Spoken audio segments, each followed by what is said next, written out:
Well, hello everyone. Hey, today NFL fantasy matchup. We are recording for this week only because all of us actually have a job and we actually are on travel this week. So, Jed, welcome. Jimmy, welcome over in Arizona. And as we're sitting here, we're watching the Monday Night Football game against the New England Patriots at Buffalo Bills, where Damian Harris seems to be doing pretty well. So, guys, good evening. Good to see you. It's a crazy game out there. If anyone's watching, the wind is so affecting the game. So you're seeing, and if you're watching it, it's like a playoff game. They are really hitting each other and beating each other up. It's a really high intensity game. So it's a fun game to watch. Well, right now, as I'm sitting there, Mac Jones has one completion, 12 yards, but pretty much it's all running. Well, it was so bad that after the Patriots' first touchdown, they didn't even go for the extra point. They went for two because they were afraid that the wind. So the first punt, on the very first punt, the New England punter, when he dropped the ball to punt it, he let go to punt it, just that short distance, the ball moved. So then he only punted it like 15 yards. I can tell that the coach for Buffalo is not too happy. He's been upset the entire game. Yeah, he's been yelling at the refs. I'm not actually sure what he's upset about, but it's a defensive struggle right now. But it's a good game. It's high intensity. Hey, look, it's week 13. We're going to talk about the week 13 games, preview week 14. But look, in one of our leagues, our keeper league, which I am very, very proud of my team, it looks like I am knocked out of the playoffs. Guys, I'm telling you, if I wasn't dumb enough to not maxed out on all my moves, I could have gotten a quarterback. All right. And Aaron Rodgers is on bye. I also have in IDP players, I also have Campbell, who is on bye for Green Bay. But guys, look at this. I have Javonte Williams, Gronkowski, Madison, Gibson, McLaren, Montgomery, Adams. Now I won't be able to make it to the playoffs. So I'm actually kind of happy. I mean, I did not purposely lose, right? In terms of the integrity of this game, I'm going to play my best and I'm going to see how it goes. But I did not want Tommy's team to come in because he has one of those teams that's shaping up at just the right time with the right players. And so they would be the type of team that I would not want to play in the playoffs. Man. Guys, because I'm looking at like yesterday, the Bears were terrible. But for some reason, David Montgomery, 21 rushes, 90 yards, a touchdown, non-targets, 25 points. David Montgomery hasn't done anything in the last couple of weeks. Oh, he looked really good. Yeah, I don't know. I like Montgomery. I hope they, continue to try to build around him. He looked so good yesterday. Yeah, I mean, if you look at the last game, Cincinnati, 9 points. Cleveland, 6 points. Wow, they've been doing really, really well the last couple of weeks. I mean, Tom, you at least have to be happy. Javonte Williams is doing really good. He did really good yesterday against the Chiefs. Yeah, I was thinking how you guys totally hit that one. That was a perfect pickup. What was the one I was gonna say? I made a last second pickup and it ended up being. Let me find out who that was. It ended up being a really good move. Hey, speaking of Javonte Williams, don't you think this is the end of Melvin Gordon as we see it? 23 rushes, 102 yards, 9 catches. 6 receptions, 76 yards, and a touchdown. There was nothing going on with the Denver offense. Javonte Williams did it all for them. Yeah, it was so good. Yeah. Hey, for you guys, which game stood out for in terms of a couple of news and notes that we'll look at? Logan Thomas. Chad, love to see what you're thinking. Oh yeah, I feel bad for Logan Thomas. This ACL. I mean, it's like the guy can't catch a break. I mean, but the big one in that game was your guy Antonio Gibson. I mean, he looked really strong. I think he had almost 100 yards maybe in rushing and then some passing. I don't know if he got a touchdown or not, but he had a solid game. So that was nice to see a bounce back for him. Oh, that's who it was. At the last second, I picked up Sony Michel for the Rams on Sunday morning, hearing that Anderson might be out. And boy, 121 yards and a touchdown. that was a great move. So yeah. Well, Chad, one of the things I was so impressed by, did you get a chance to see the highlights of the Rams game or watch them on Red Zone? They were so good. Matthew Stafford, Cooper Kupp, Sony Michel, Higbee. Wow, it just was. Look, Odell Beckham got a touchdown. Van Jefferson got a touchdown. Everyone got a touchdown. Yeah, Beckham was the other one. I played him too. That was a nice pickup. But again, yeah, people were going nuts. It's the Jags. The Rams are still suspect. They have not been playing well. This was important for them to bounce back and to score a lot of points. But still, I think the Rams, you got to be a little bit concerned. They have not shown the consistency that they're going to need going into the playoffs. So we just got to see what happens next week. Yeah. Go ahead, Jim. Oh, Jed, let me just say, sorry, I had to respond to something. But yesterday, my teams did so good because all my players came in at the right time. Kyler Murray did really well. I had Justin Jefferson, Alexander Justin Jefferson was huge. Pollard, Javonte Williams. I was so happy yesterday. And Matthew Stafford was on one of my quarterbacks. And so the unfortunate thing is Logan Thomas, who was my starting tight end. I mean, he doesn't have a serious injury in terms of ACL, but he might be knocked out for a few weeks, which will take me into the playoffs without a tight end. So I got to look for somebody right now. Yeah. Kyler Murray, that was another, to me, big story. I've got Kyler Murray in our keeper league and, 2 touchdowns passing, 2 touchdowns rushing. I mean, it was just nice to see him look the same. And then I did the stupid move and sat Hopkins thinking that he was going to be on a pitch count. And of course, his very first catch was for a touchdown. So that was a mistake. Yeah. Hey, a couple of news and notes I want to go through. We talked about Logan Thomas possibly being done with the torn ACL. Adam Thielen, high ankle injury, had to leave early from the game. Look, with the playoffs starting either this week or next week, man, he might be out for the week. And so a lot of times for those who are owning Justin Jefferson, you're looking very, very good at this point. I think the other person, and we'll talk a little bit about him in the waiver wire pickups, KJ Osborne came in relief, did 4 of 7 for 47 yards in the touchdown. I think he's a good pickup, especially for those people who have Thielen. Yeah. When New Orleans, hey, look, I mean, you're really desperate with everyone coming off bye, but Taysom Hill did get a finger injury, which will not require surgery, but at the same time, it might cost him a couple of games.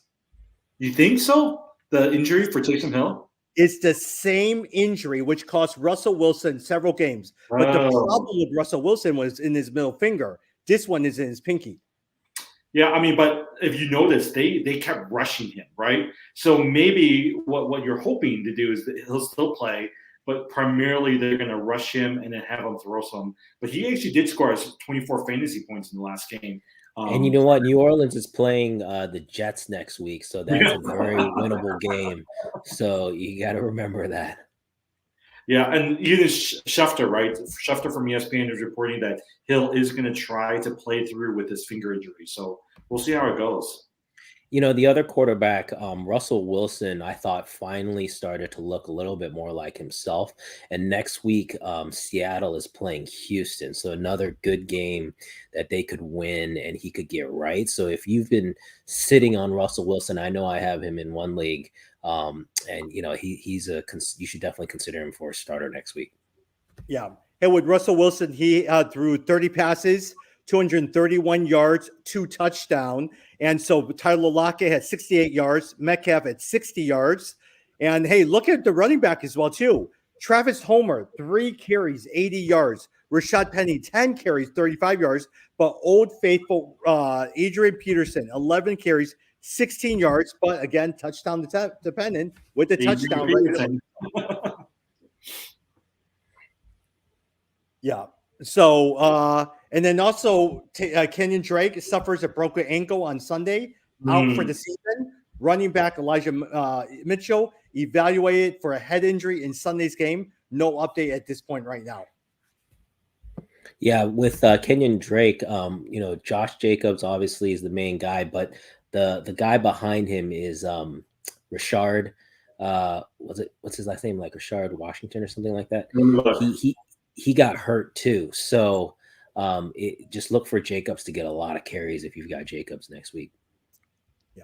Hey, as we're look, I mean, it's our first and last time recording this week with all of us being on travel. We're watching the New England Patriots game.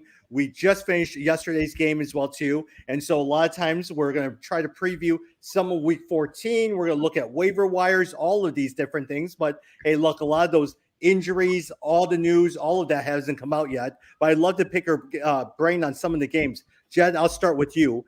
With the Philadelphia Eagles against the New York Jets, all right? Gardner Minshew started in place of Jalen Hurts. Jalen Hurts, yep. Yeah. Miles Sanders came alive, 24 carries, 120 yards. Goddard, which I'm not surprising. Usually with quarterbacks, they love to throw to the tight end, especially if you're a backup. 105 yards, 2 touchdowns. Thoughts on Sanders? Yeah, I had a friend who asked me Sunday morning, should he drop Sanders and play someone else? And I was like, no. Like, I mean, this guy, again, I said at least keep him on your bench. Don't drop him if you don't want to start him. But yeah, he really bounced back. But again, just like I was saying before with the Jags versus the Rams, I mean, this was still the Jets. So let's not get too carried away. No. But it was nice to see Sanders put together a nice game. The only thing is you don't know, right? So towards the end of the game, he suffered an ankle injury, got put into the blue tents, and he sat out the rest of the fourth quarter. So we don't know how serious that injury is. It'll be interesting if it is somewhat serious because right now, the only healthy quarterback or the only healthy running back is kind of Gainwell because Bart Scott is out and Jordan Howard is out as well, too. So Gainwell might be somebody you might want to look at depending on how serious Miles Sanders is. Jim, for New York Jets, I actually want to ask you, Zach Wilson was your starting quarterback. You traded Elijah Moore. You wanted Elijah Moore, and you traded Javonte Williams for Elijah Moore. 6 catches, 77 yards, 1 touchdown. What are your thoughts on that one? I wanted to be sure to remind you. Well, you know what I was thinking about? I was glad that Elijah Moore had a good game. But then I was like, you know what? I held on to Javonte Williams all season. And I decided to trade him the week before, what's his name, Gordon gets injured. And now, you know what? You win some, you lose some. I mean, I still have 3 good running backs in my dynasty league. Elijah Moore, I'm hoping will be good. But I do regret trading Javonte Williams. Yeah, wouldn't you guys say Javonte Williams in one game yesterday has elevated where he is seriously being considered as one of my keepers for next year? Oh, yeah, for sure. Yeah, I think he'll be the number 1 running back. And I think they're going to try to keep running this ball. Now, if you watched the game yesterday, they actually had a pretty good strategy. They took the ball early on. They made sure Mahomes did not get on the field.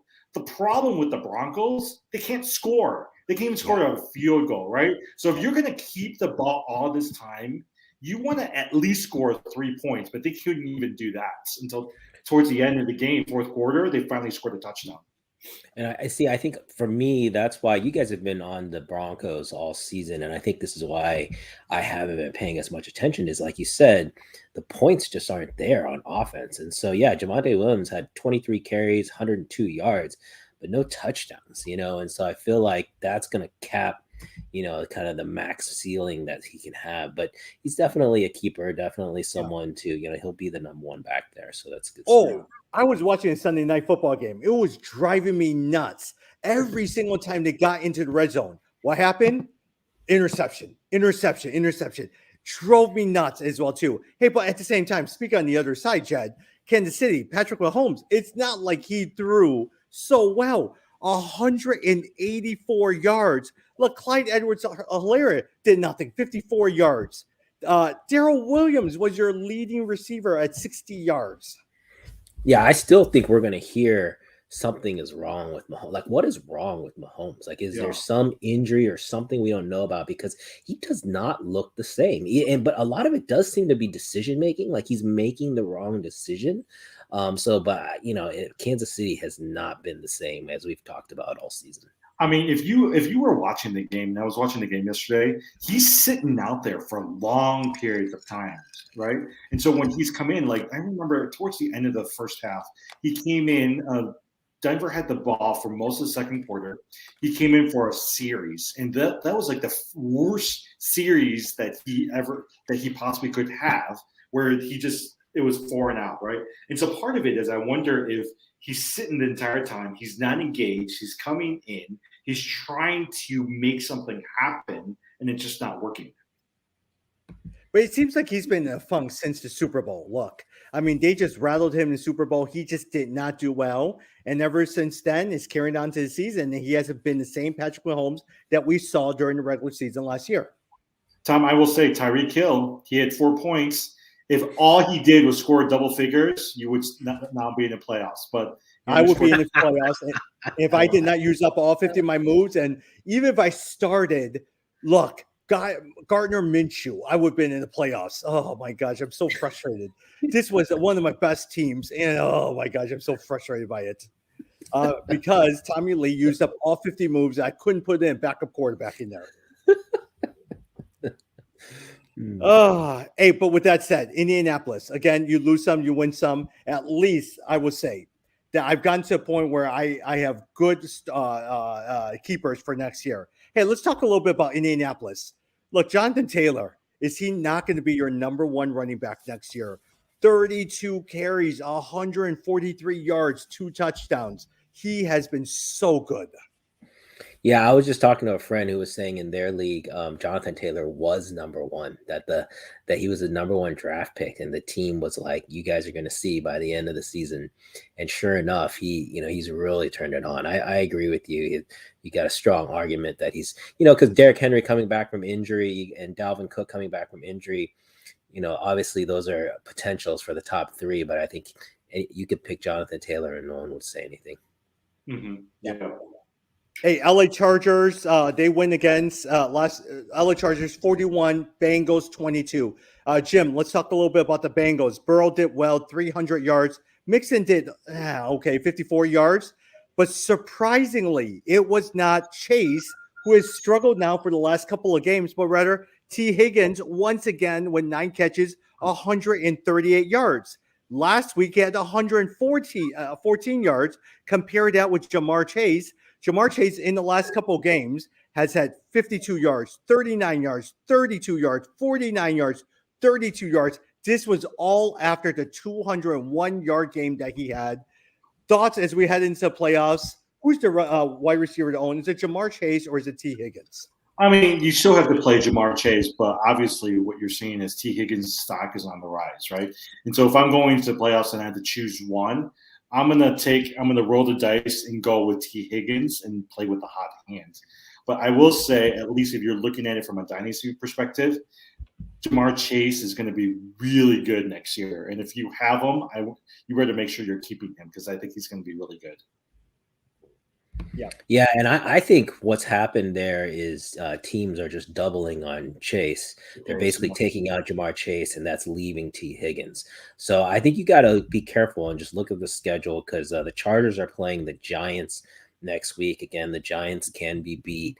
I wouldn't. Sorry, not the Chargers. The Bengals. The Bengals are playing the San Francisco 49ers next week. So, again, that they just had a high-scoring game with Seattle. A lot of injuries in their secondary. So I would definitely still play both. And I still might stick out with Jamar Chase, in my opinion, between those two. I mean, what the Bengals have also realized is they need Joe Mixon to have big games as a runner because it takes the pressure off Burrows. It takes the pressure off the receivers. And they need him in there, right? For a while there, they kept tossing to their tight end. They kept tossing to Chase. But I think what they started realizing is having a good balance with Mixon out there is actually really helpful. The other thing in that game we should talk about is Mike Williams. He came back. Yeah, Mike Williams had a pretty nice game, but also Keenan Allen, I think he got a little bit nicked up towards the end of that game. And so if Allen is out, expect Mike Williams to, really have a lot more focal point on him next week. So you want to pay attention to that. Actually, Chad, Keenan Allen may be out because it's being reported he is placed on COVID-19 list. It has not been said whether he has tested positive or close contact, but he is out and placed on leave because of COVID-19. So there you go. And they're playing the Giants. So again, Mike Williams can dominate in that secondary. So if you've got Williams, I think you want to get him in. That means like somebody like a Guyton, who is the third receiver, and a Cook, right, the tight end. Yeah, they're the tight end. Start getting more plays if Keenan Allen is out. Yeah. Hey, Jim, Buccaneers 30 against the Atlanta Falcons 17, right? And so Tom Brady did pretty well, 368 yards, 4 touchdowns. Godwin did very good at 143 yards. But man, Gronkowski, ever since he's been back, another 2 touchdowns this past week. Well, I mean, the 2 players, right, Gronkowski and also Leonard Fournette. It was funny if you were watching the game. One of the things that the announcers were saying, they said, Evans is good, and yes, Godwin is good. But at the end of the day, if you've noticed, Brady always goes back to the people that he brought in, which is Gronk and then also Fournette. So they're good players. Yeah. Well, okay, so that's the other thing I was going to ask. Did you guys hear? I don't know if he might get cut. Yeah, right. I was like, he might get cut. I was like, whoa, he might get cut. Yeah, because he got suspended, and then Bruce Arians was like, we had said he had a no strike policy, right? And so there was debate about but I think it's going to come down to if Brady wants him. I don't think they'll cut him. If you watched him when he was healthy and in, he makes a huge difference on that offense, and so I don't think they will cut him. Which I think if you have a playoff team, I think he's worth holding. If you can keep him, he'll basically be in your championship game. You'll be able to roll him out there. But I would just say the other thing with Godwin, 15 catches. If you were in PPR, Godwin probably won your week for you. Yeah. Well, it's probably one of those things like, look, Bruce Arians was embarrassed because during training camp, he says 100% of our team is vaccinated. Well, what he didn't know is that one of your team members or a couple of your team members were pretending that they had the fake vaccination card. And so I'm sure he was pretty pissed about that. Hey, Jed, let me ask you, on the Atlanta Falcons side, we're not paying attention to anyone, even though I would probably say Mike Davis did come up with 1 touchdown. Cordero Patterson, he had 78 yards. But Russell Gage, 130 yards with Ridley gone and Pitts struggling. Are you looking to pick up Gage and starting him at all during your championship run? Yeah, it's not that Pitts is struggling. It's that the defenses are keyed in on him. They're doubling down on Pitts, and so it's giving Gage the room to run. So yeah, I missed that, and definitely I think Russell Gage is a guy you can pick up. Again, looking at the schedule, looking to see, and I'm just scanning real quick to see. They're playing Carolina. They're playing Carolina next week, right? And then San Francisco is right. So Carolina is a good play for Russell Gage. Exactly. So I think Russell Gage is a good pickup. Yeah. Well, I remember you asked us last week, would you pick up a Russell Gage? Or maybe Tommy did. And I was like, I don't know. But in the last 2 weeks, he scored double figures. This week, he broke 20s in terms of fantasy point. And next week, playing Carolina, that actually might be a pretty decent play, actually, for a Russell Gage. See, I think the hardest question with the Falcons is Kyle Pitts. Because this is one of those situations where football talent, like the reality of football versus fantasy football, is different. Because in real football, Pitts is definitely a top 5 tight end. Defenses have to play for him. He's a mismatch. They have to account for him. They double him. But in fantasy football, he has just not been producing because they haven't figured out how to beat the double coverage for him. They don't have any other playmakers other than Cordero Patterson, and they can't pull coverage off of Pitts. So I've been debating if he's even worth keeping for a keeper league. Yeah. Are we assuming Calvin Ridley is out for the rest of the year? I mean, I guess you kind of have to, right? Yeah, I don't know. People have probably been holding on to him, right? I would suspect. And the problem is, even if he does come on, right, he hasn't played in weeks. So at the same time, you're going to be susceptible that he's going to have a soft tissue injury and he doesn't have the conditioning to be able to play in game action. Yeah, that's a good point. Hey, look, we're sitting here and New England is 11-7 against the Buffalo Bills, right? Mac Jones has only threw 1 pass completion to Jonnu Smith for 12 yards. Other than that, they've all rushed. Mac Jones, Nelson Aguilar, Brandon Bolden, Damian Harris, Ramondre Stevenson, Jonnu Smith have all run. On the Buffalo Bills side, we were all talking about Matt Breida one rush for 3 yards only. Zach Well, Moss. he had a fumble too. Yeah, Did yeah. he have a fumble? Yeah. Yeah. Zach And then Moss Zach is doing Moss is pretty well. Isn't Zach Moss no, pretty 4 good? carries and 12 yards. Okay. Yeah. Hey, Jen, I want to talk to you, or Jim, I want to look at you in terms of Miami Dolphins against the New York Giants. Miami Dolphins, how good has Jalen Waddle been? Another 5 catches for 90 yards. Hey, in the last couple, between all the 3 stud first-round running backs, Waddle's been doing really well. Yeah, he has actually. Tua's actually been doing pretty good from fantasy-wise as well too. And then we saw Devontae Parker come back off the IR. And so some people think that the Dolphins may make the playoffs given how good they've been playing the last few weeks. Yeah. Jed, for you, Minnesota against – did you watch that game from the Oh, Dolphins? yeah. Last second touchdown to get their first win of the season. That was huge for Detroit. From who? Jared Goff, of all people. Yeah. Yeah. I'll tell you this. Okay. No, go ahead. Go ahead. Well, you know who caught that touchdown? Amon-Ra St. Brown. He's been hyped up since the since the preseason, and I have not heard of him. And I forgot that he was on Detroit, and he caught that touchdown, and he scored double figures yesterday in fantasy. I was like, hey, he might actually be somewhat fantasy relevant these days. I mean, I was gonna say you knew with Detroit they were gonna win a game. It's just very, very rare. Actually, has it even? I don't know if we've had a season where a team went the whole season without a win. So you knew that there was gonna be a game. It was just a question of which one, and they just caught the Vikings, right at the last second. But I think this game really, Justin Jefferson took over, tried to win for them, 11 catches for 182 yards. And now with Thielen, potentially injured, Justin Jefferson is definitely the guy that you want to get in there. They're going to be a focal point next week. Okay. Can I say something? This is something I heard aside. Did you know that the Packers could have drafted Justin Jefferson? And do you know who they got instead of Justin Jefferson? Jordan Love. They drafted Jordan Love instead of Justin Jefferson. Can you imagine Jefferson on the team for the Packers with Aaron Rodgers? Oh, there's so many what ifs like that. Like you look at the New England game right now, the guy that they missed for both Jacoby Myers, you look at Jacoby Myers, and they could have had DK Metcalf. Oh, yeah. It's like, man, if New England had DK Metcalf, they'd be unstoppable. Yeah. Hey, Jamal Williams, look, 17 carries, 71 yards.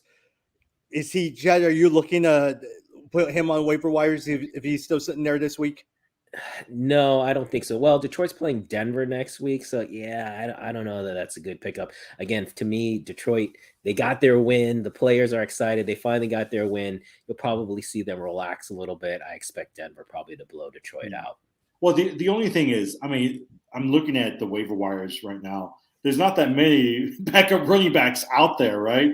And so Jamal Williams is going to most likely start for DeAndre Swift, who's going to be out for a little bit longer. And so I think even for 8, 9, 10 fantasy points, you're hoping he at least scores a touchdown. I still think he's a better play than some of the other waiver guys out there. Yeah. Hey, Jim, speaking of one waiver guys, Baltimore Ravens loses to the Pittsburgh Steelers. Wonderful game last night or yesterday afternoon. The one that I want to look at is Devontae Freeman. Look, he only had 14. He had 14 carries, 52 yards, but 1 touchdown. Not bad if you're looking for a backup. I mean, really, there's nobody else, right? You got Le'Veon Bell out there. You've got Latavius Murray.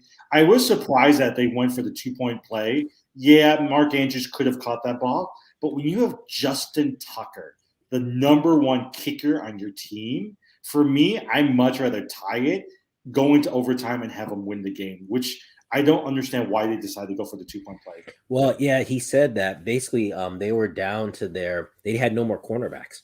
They had lost 2 of their quarterbacks to injury. So he was basically worried that they wouldn't be able to defend if they went into overtime. So that's why they went for the win. So that it was an interesting game though. But I think I just don't know if Freeman will even be available in your leagues. Like I think most people have already picked him. Yeah, I think Freeman's a lot of people picked up Freeman already. Yeah. And also on the Pittsburgh side, look, Ben Roethlisberger announced during the week, it looks like it'll probably be his last season over the Pittsburgh Steelers. Najee Harris did come back, not Najee Harris-like, but he did have 71 yards, no touchdowns, which was very, very disappointing. and Deontay Johnson, 8 catches, 105 yards.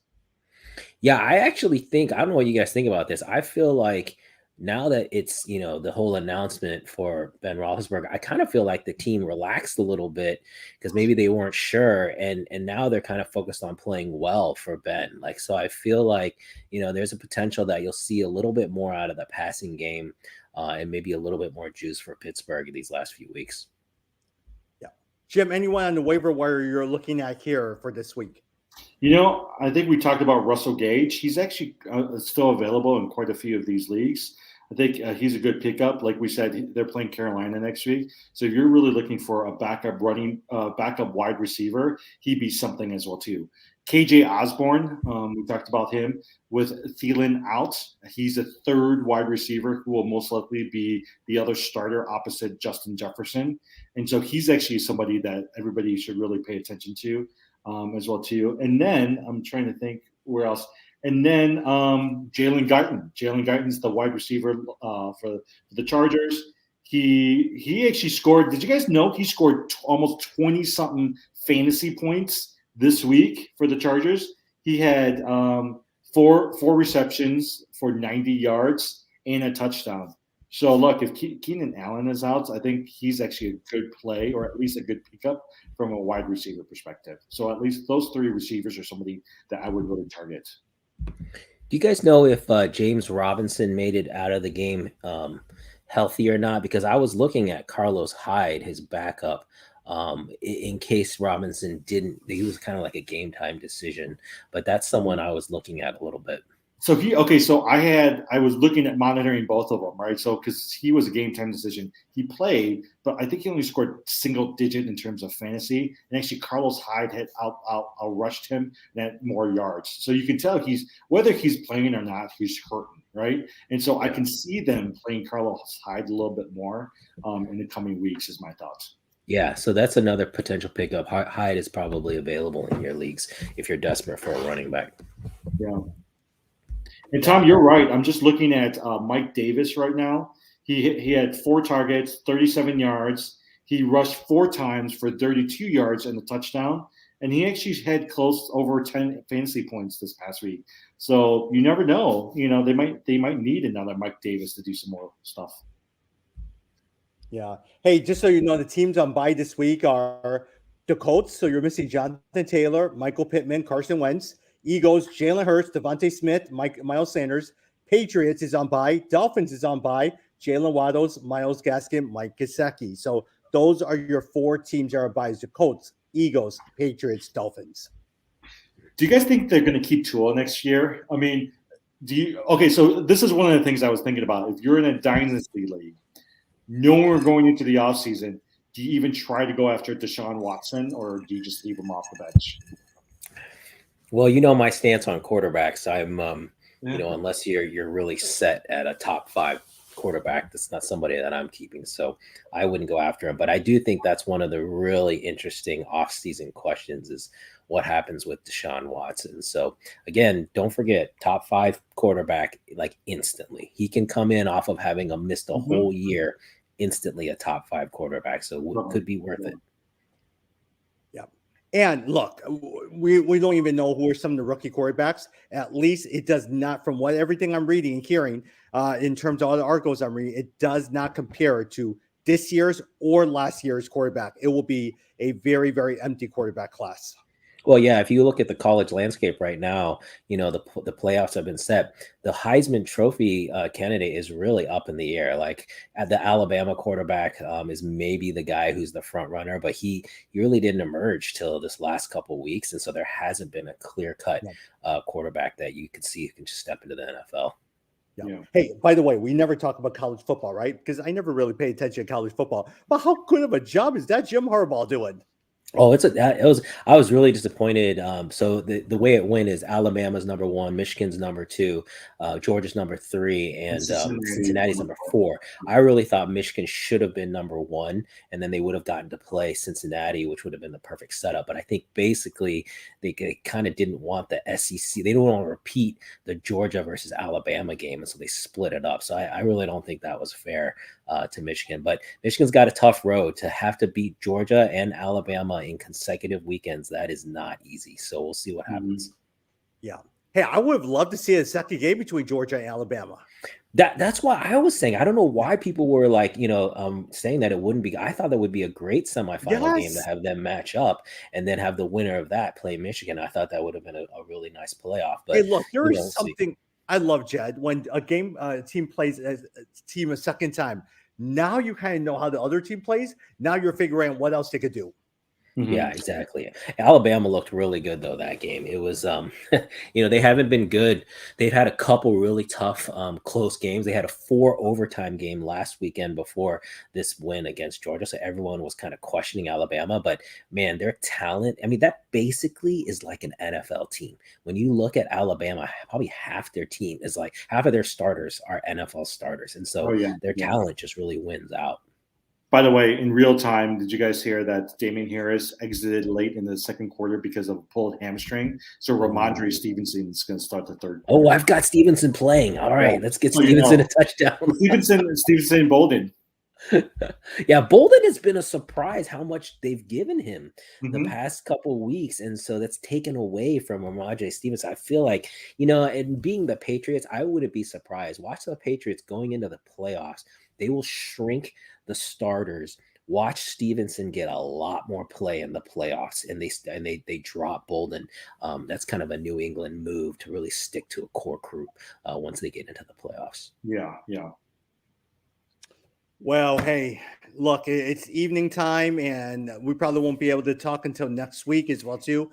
Any NBA thoughts or cryptocurrency thoughts from you guys? DeMar DeRozan got put on COVID, right? I think. Yep. Did he? Yeah. Yeah. Well, so okay. Going to crypto, right? We were all texting each other Saturday night, 10:30 at night. I'm sitting there in my bed looking at it, and I was like, "What is going on?" It literally went all the way down to $43,000. Like I think it went down close to about $10,000. I think it was almost 20%. They lost. It was almost 20%. Crazy. That's why I texted you guys because I was like, "What is going on there?" Yeah. So I started transferring money to buy Bitcoin at $43,000, and so about a little bit, not too much, but now it's back up to like what is that now, right? $50,000, right? Yeah. So in a matter of a few days, it went up like $7,000. But it was crazy how much it was going down the other night. So here's my thing. So I always buy my team, gifts and stuff for Christmas, end of the year. Yeah. So this year I was telling my wife, I've got a team of 11. I'm going to buy them all Bitcoin. Like that's going to be my Christmas gift. So, well, I was going to see, you guys think I should buy them Bitcoin or Ethereum? I was thinking Ethereum is like the better long-term play, but it's kind of cooler to say, "Oh, I got Bitcoin for Christmas," because people don't know what Ethereum is. Well, more so, I'm trying to figure out, like, where do you buy it? How do you gift it to them? Do you buy it? Oh, it's really easy. If you're on Coinbase, you can send Bitcoin to a friend, and that's all you do. You just send them a link, and all they have to do is then register, and then they get it. That's what they want to do. That's what Coinbase would love for you to do, that so that they open up a Coinbase account. Well, and what I'm hoping is if I do that, there could be a referral bonus for me, so I might get something back. Yeah. Hey, Jim, how low did Bitcoin drop this week or last weekend? 43,000. 43. Yeah. Oh wow. 43,000. Okay. Yeah, and Ethereum dropped below 4,000. That's why I texted you guys. Yeah, because I was wondering why it was going so low, and I was sitting there monitoring it. And so I actually, good or bad, I actually sold a bunch of Ethereum because I bought it really low to buy Bitcoin because I knew it was going to go up. Yeah, it looks like it's going up again. It's gone up a lot these days. Yeah. No, it's I still personally am very long on both Bitcoin and Ethereum. I feel like so. Remember, Bitcoin every single year has at least doubled since its inception. Every single year, at least doubled, and a lot of years more than that. So if you just keep doing the math, you're still in a good spot. Yeah. Hey, Jed, I was thinking, why don't you just buy? Oh, Jed, why don't you buy your work people Shiba? So you can give them $100 worth of Shiba, but it'll be like 100 million Shiba coins or something. Well, that's the thing. Well, see, exactly. So I was debating, like, yeah, do you want to give them the more riskier, bigger payout?